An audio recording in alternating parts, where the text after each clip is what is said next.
Hello, good morning, friends.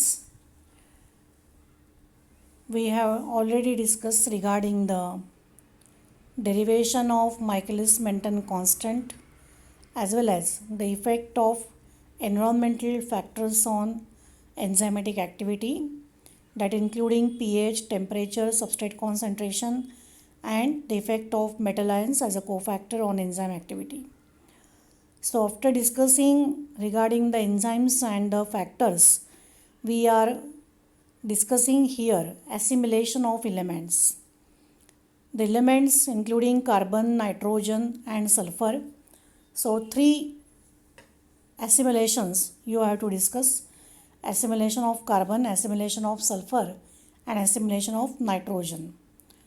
Three different assimilations of these elements you have to study now. So, firstly, we will discuss what is assimilation.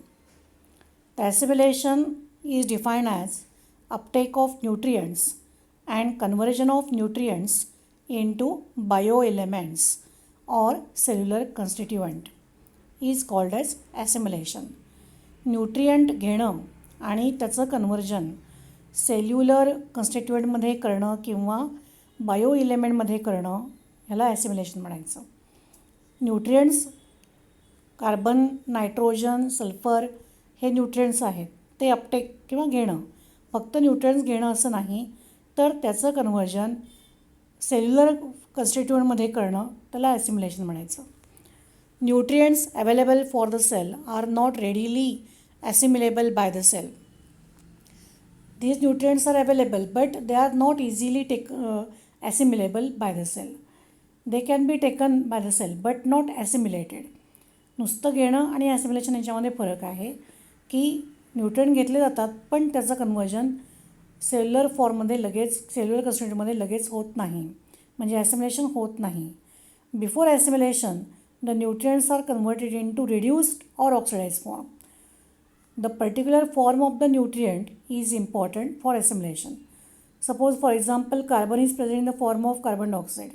So, carbon dioxide will be taken easily.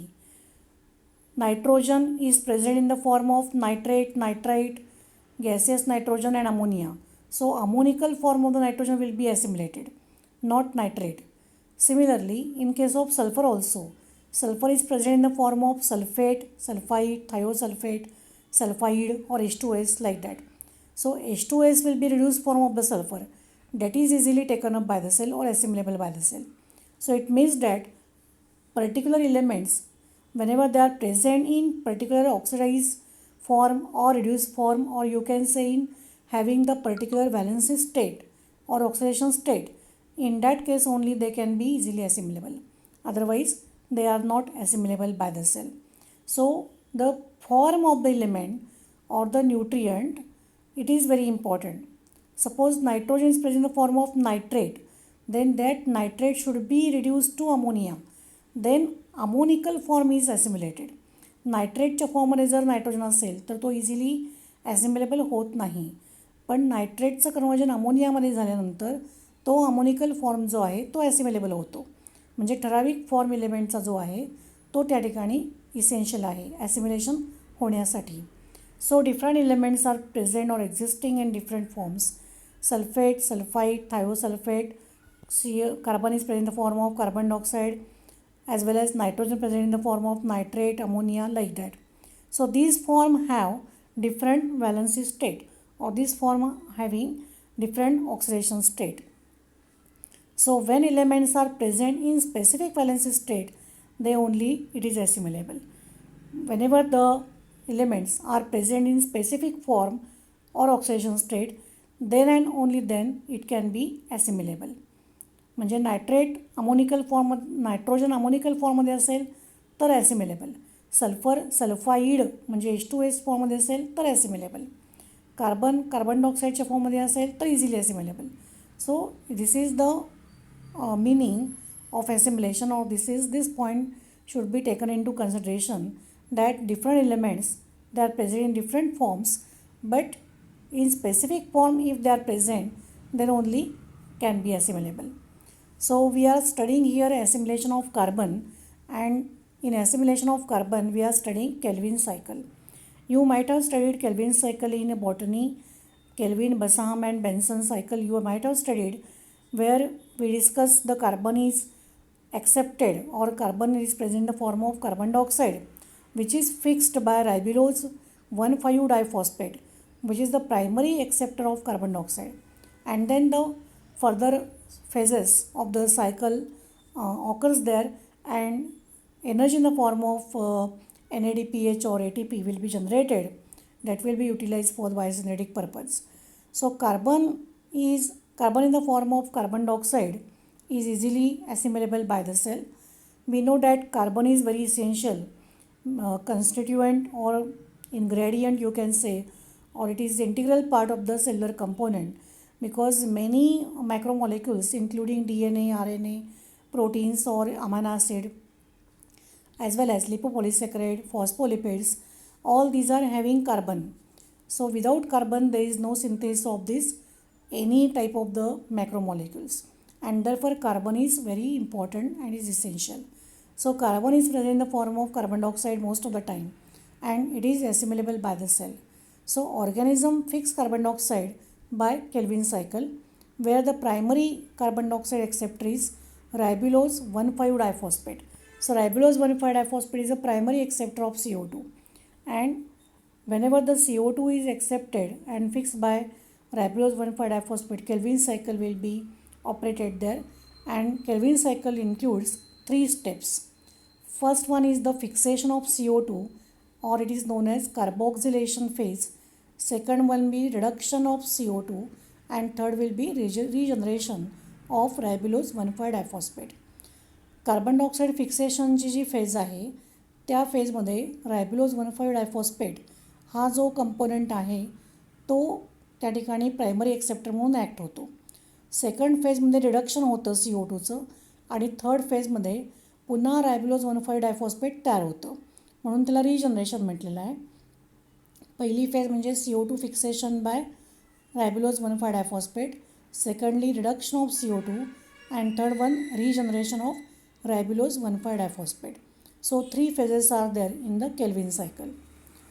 The first phase is fixation of carbon dioxide, that is carboxylation phase. It is also known as carboxylation phase. So here ribulose 1,5-diphosphate reacts with carbon dioxide to form 3-phosphoglyceric acid.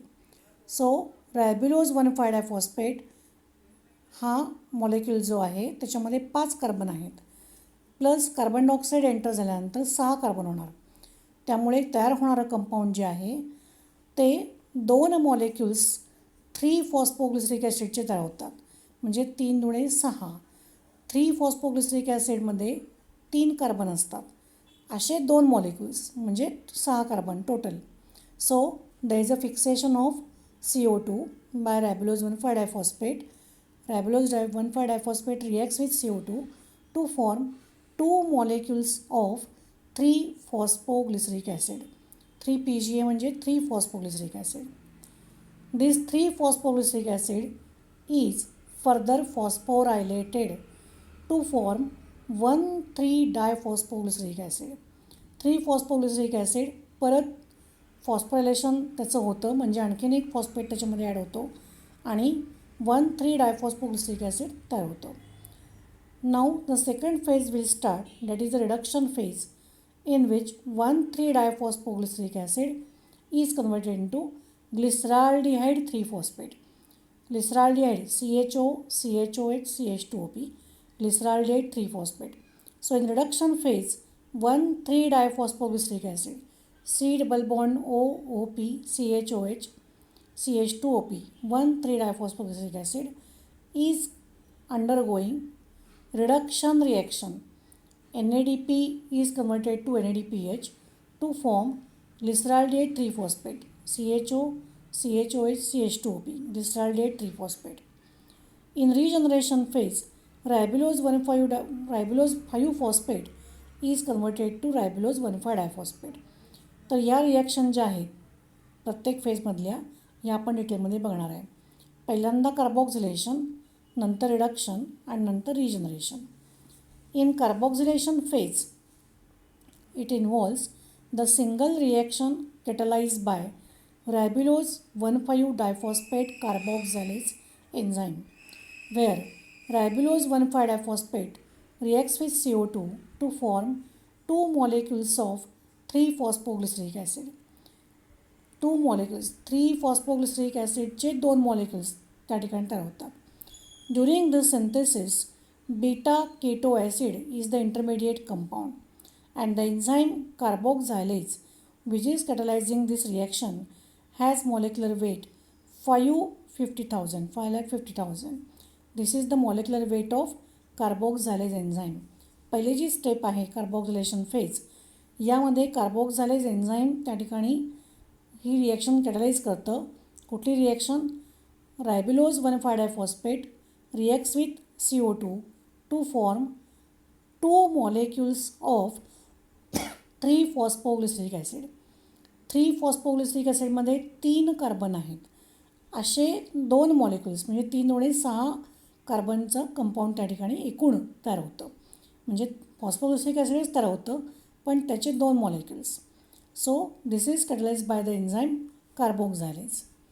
In reduction phase, पहिल्या फेजमध्ये फक्त carbon डायऑक्साईडचं fixation होतं by ribulose one five diphosphate to form 2 molecules of 3-phosphoglyceric acid.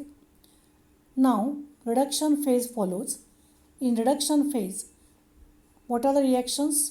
Ribulose 1,5-diphosphate reacts with CO2 to form 2 molecules of 3-phosphoglyceric acid. हे पहिल्यांदा आपण मागच्या रिॲक्शनमध्ये बघितलेलं आहे. 3-phosphoglyceric acid undergo further phosphorylation to form 1,3-diphosphoglyseric acid. 3-phosphoglyceric acidमध्ये 3rd कार्बनला फक्त phosphate आहे. त्याचं पुन्हा फॉस्फोरायलेशन झाल्यानंतर पहिल्या आणि तिसऱ्या कार्बनला फॉस्फेट अटॅच होतो. त्यामुळं 1,3-डायफॉस्फोग्लिसरिक ॲसिड तयार होतं. C double bond O P CHOH CH2OP one three diphosphoglyceric acid. One three diphosphoglyceric acid undergo reduction to form glyceraldehyde three phosphate. 1,3-डायफॉस्फोचं conversion glyceraldehyde three phosphate CHO CHOH CH2OP. This is the formula for glyceraldehyde 3-phosphate. CHO CHOH CH2OP, glyceraldehyde 3-phosphate. Now glyceraldehyde 3-phosphate is converted to dihydroxyacetone phosphate by isomerization reaction by the enzyme isomerase. Glyceraldehyde 3-फॉस्फेटमध्ये aldehyde आहे. Glyceraldehyde 3-फॉस्फेटचा formula कसा आहे?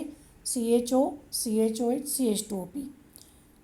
त्याचं conversion डायहायड्रॉक्सीएसिटोन फॉस्फेटमध्ये आयसोमरेज एन्झाईमने होतं.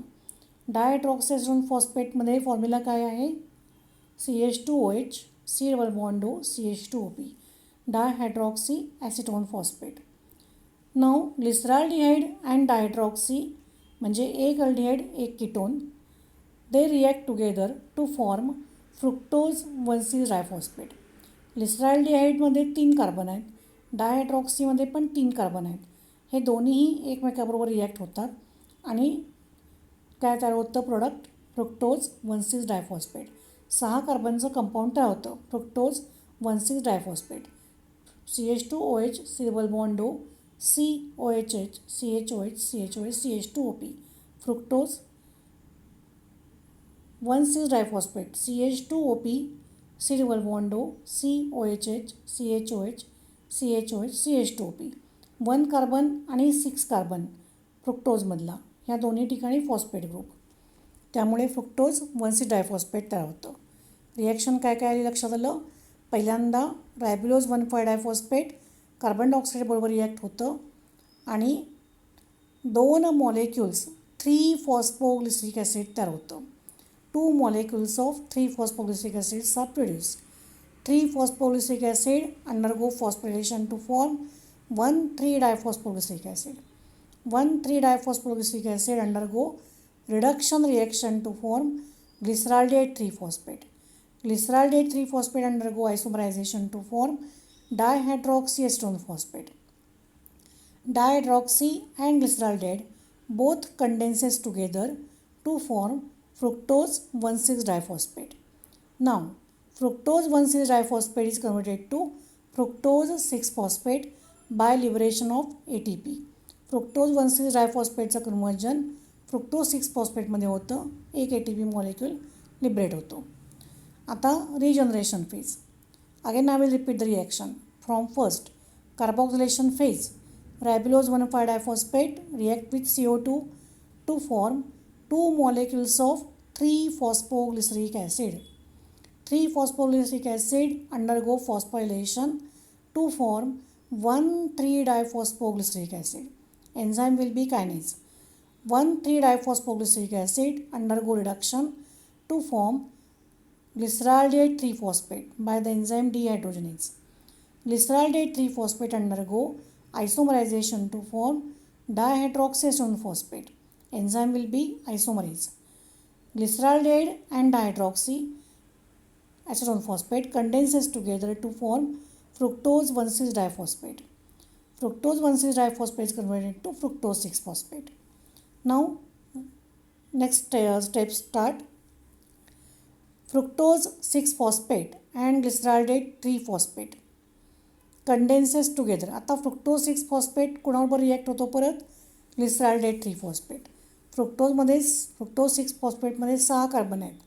ग्लिसरॉल्डेट 3-phosphateमध्ये 3 आहेत. 6 आणि 3 9. म्हणजे रिॲक्शन झाल्यानंतर जे प्रोडक्ट्स तयार होतात त्यामध्ये एकामध्ये 5 कार्बन आहेत, दुसऱ्यामध्ये 4 कार्बन आहेत. Fructose 6-phosphate and glyceraldehyde 3-phosphate condenses together to form xylulose 5-phosphate and erythrose 4-phosphate. एकामध्ये 5, दुसऱ्यामध्ये 4. इरिथ्रोज 4-phosphate आणि झायलोज 5-phosphate. झायलोज 5-phosphateचा फॉर्म्युला काय आहे? CH2OH C double bond O COHH CHOH CH2OP आणि इरिथ्रोज 4-phosphate CHO CHOH CHOH CH2OP. Now इरिथ्रोज 4-phosphate and dihydroxyacetone phosphate reacts together to form pseudoheptulose 1,7-diphosphate. इरिथ्रोज 4-phosphate आणि डायड्रॉक्सी phosphate 4 आणि 3 7 हे एकमेकाबरोबर react होतात आणि 7 कार्बनचं कंपाऊंड तयार होतं.